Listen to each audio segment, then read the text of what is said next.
Le oui-non avec Nathalie Arthaud, porte-parole de Lutte ouvrière. Bonsoir. Bonsoir. Première question, situation quasi insurrectionnelle dans plusieurs villes ukrainiennes. On dénombre 26 morts. Est-ce que vous soutenez cette révolution ?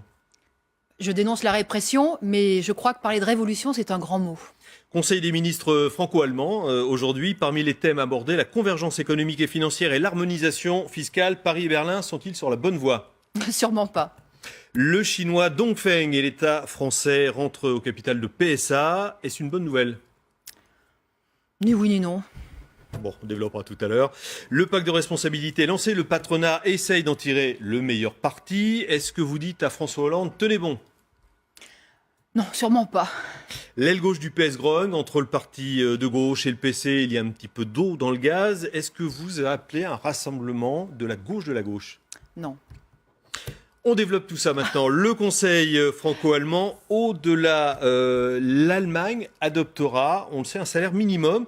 Est-ce que ce n'est pas l'Europe sociale qui se met en place ? Est-ce qu'il n'y a pas une petite vision quand même optimiste qui se développe pour vous ? Alors non, je ne vois absolument pas, y compris dans le salaire minimum qui est prévu en Allemagne, il est prévu pour dans quelques années, y compris quand vous regardez son niveau, il est en dessous du SMIC actuel en France. Enfin, non, en Allemagne, ça a été une catastrophe pour les travailleurs ces 10 dernières années. Et la réalité, c'est que Hollande va sur le même chemin pour faire une politique pro-patronale. Eh ben, il est en train d'attaquer les travailleurs, mais alors sur tous les plans.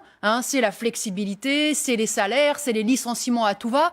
Donc voilà, s'il y a une convergence, c'est une convergence vers une politique patronale, une politique soi-disant pour la compétitivité. Mais vous savez ce que ça veut dire, la compétitivité pour les travailleurs ? C'est le grand retour en arrière. C'est des salaires de misère, c'est le travail à la tâche, c'est la retraite à 65, 66 ans, c'est ça. Donc non, pas d'accord. On reste à 60 ans pour les carrières longues, 62 ans et 42 années. La réalité, c'est que si on veut toucher une retraite à taux plein, avec 43 annuités de cotisation, pour ceux qui arrivent sur le marché du travail, là, ça veut dire quoi ? Attendre 66 ans pour avoir leur retraite. Hollande-Merkel, même combat ? C'est le même combat que le patronat. Voilà, les deux sont les serviteurs, les hommes et les femmes, à tout faire du patronat, du grand patronat, de ces grandes multinationales là qui sont les maîtres de l'économie et qui sont en train de faire régresser l'ensemble de la société de l'Europe. Et quand Angela Merkel et François Hollande souhaitent une mise en place de la taxe sur les transactions financières avant les européennes, alors c'est vrai pour une mise en place graduelle, là on ne sait pas, il n'y a pas de date. Vous dites quand même bravo ou vous dites poudre aux yeux, ça sert à rien C'est du pipeau, bien sûr, c'est de la poudre aux yeux, c'est des mesurettes, Et la réalité, c'est que la spéculation, elle est effrénée. C'est encore des dizaines, des centaines de milliards qui sont aspirés comme ça dans cette spéculation. L'économie capitaliste, c'est le grand casino. Et ça continue. Et tout ça, c'est sur notre dos. Est-ce que vous dites pas l'Europe, ça sert à rien ? Allez, quittons-la. Non, moi, ce que je pense, c'est qu'il faut quitter le système capitaliste. C'est ça la réalité. La réalité, c'est que aujourd'hui, ceux qui dominent et ceux qui sont en train de nous faire reculer, mais des années en arrière. Écoutez, cette économie, c'est une impasse.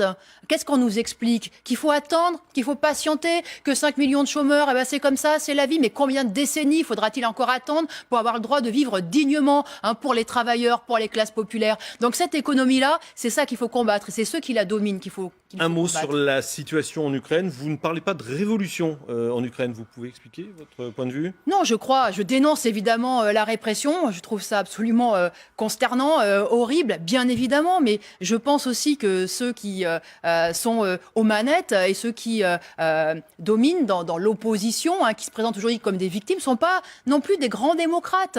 Et l'égérie de l'opposition, Tymoshenko, elle est certes en prison, mais enfin quand elle était au pouvoir, je ne crois pas que l'Ukraine ait été bien plus démocratique. Donc la réalité, c'est que c'est un conflit de clans. C'est deux clans, d'oligarques. Les uns sont plus tournés vers la Russie, ils voient plus d'intérêt, les autres vers l'Europe. Mais la population et les classes populaires en particulier, je ne crois pas qu'elles aient intérêt ni dans un camp, ni dans l'autre. Bon, elles sont en tout cas sur la place centrale de Kiev en ondes ce soir pour réclamer un peu plus de liberté de démocratie. On verra bien la suite. On revient à l'économie française. PSA, là, vous m'avez dit... Oui, non, l'entrée de Dongfeng et puis de l'État français. Je ne vais pas, parce que moi, que ce soit l'entrée d'un capitaliste chinois ou capitalisme français, d'État, c'est un capitalisme un petit peu spécial quand même. Si vous voulez, pour moi, il n'y a pas. un capitaliste qui ressemble le plus à un autre capitaliste. Voilà, ils se ressemblent tous. Donc pour moi, ça fait pas de différence. La politique, vous savez, ça sera la même vis-à-vis des travailleurs, vis-à-vis des ouvriers, des usines de PSA. Il faudra travailler toujours plus de cadence, toujours payer moins, rogner sur les primes, toujours plus de suppression d'emplois. Ça va être ça la réalité. Maintenant, c'est l'État qui me choque beaucoup. L'entrée, effectivement, de l'État dans C'est l'État PSA. colbertiste, après tout. Qu'est-ce que ça a de scandaleux pour vous qui avez quand même une vision un peu marxiste de l'économie, Non, c'est le moins qu'on puisse dire. C'est révoltant de voir qu'effectivement l'État sert comme ça, se porte toujours au secours des intérêts privés et de la bourgeoisie. Parce que c'est ça la réalité. Et des usines françaises, non? Ah, de l'emploi, parlons-en de l'emploi à PSA. Savez-vous quand même qu'ils prévoient de supprimer 11 000 emplois sur les 2 prochaines années? Et l'usine d'Aulnay, les ouvriers qui ont été licenciés, ils sont toujours à Pôle emploi aujourd'hui, en train de chercher un vrai reclassement. Mais si, c'est ça la réalité. Dépêche AFP du 31 janvier, il y a une passe d'armes entre vous qui avez donné visiblement des informations à Arnaud Montebourg, qui s'en est servi pour poser une question à l'Assemblée nationale, et les DRH de Peugeot ont dit non, pas du tout. Il y en a 240 qui sont pas reclassés pour l'instant sur les 3000 d'Aulnay. Mais écoutez, la réalité, c'est qu'ils ont été effectivement mis dehors en disant voilà, on va vous donner une petite prime, présentez-nous un petit contrat, un CDD, CDI, tout ce que vous voudrez. La réalité, c'est que la plupart, ils sont à Pôle emploi, mais c'est la même chose. Écoutez, c'est pas une nouveauté, c'est la même chose pour les ouvrières de Moulinex, pour les travailleurs de Continental. On nous parle toujours de beaux reclassements. Pourquoi y a-t-il 5 millions de chômeurs dans le pays? Pouvez-vous me le dire? Justement parce qu'ils ont été beaucoup d'entre eux licenciés. Donc aujourd'hui, effectivement, voir que l'État va verser jusqu'à pas loin d'1 milliard dans une société qui est privée, qui licencie et qu'on demande rien, pas 1 euro à Peugeot, à la famille Peugeot, qui reste là assis sur son magot, je trouve ça effectivement révoltant. Ça tangue un peu chez les Peugeot. C'est peut-être aussi pour aller chercher des marchés à l'extérieur, notamment en Chine. Plus 26% en un an les ventes de Peugeot en Chine. Donc non, mais ça, c'est sûr qu'eux, ils font leur business. Moi, ce que je vois, c'est la situation des travailleurs. Et là, eux, on peut dire qu'ils n'en voient absolument, ils voient absolument rien de positif. La politique, le temps n'est pas venu donc de rassembler la gauche de la gauche? Écoutez, là, qu'est-ce que ça veut dire la gauche de la gauche? Je crois que le temps, il est plus que venu que les travailleurs, le camp du travail se fasse entendre. Voilà. Parce que aujourd'hui, on voit bien des catégories sociales se mobiliser.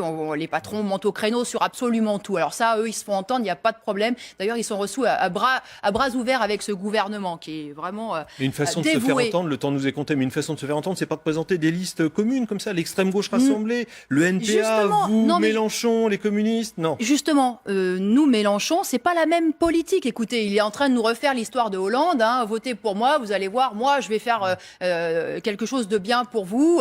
Mais on ne touchera pas, sans toucher justement à ces capitalistes, sans toucher aux profits, sans toucher aux dividendes. La réalité, c'est que si les travailleurs veulent s'en sortir, si on veut cette interdiction des licenciements, si on veut répartir le travail, il va falloir toucher aux capitalistes, il va falloir toucher à leurs profits. Et ça veut dire défendre l'idée que les travailleurs se battent eux-mêmes collectivement. Merci Nathalie Arthaud. Je précise qu'il y aura à peu près 200 listes lutte ouvrière au municipal. Merci beaucoup.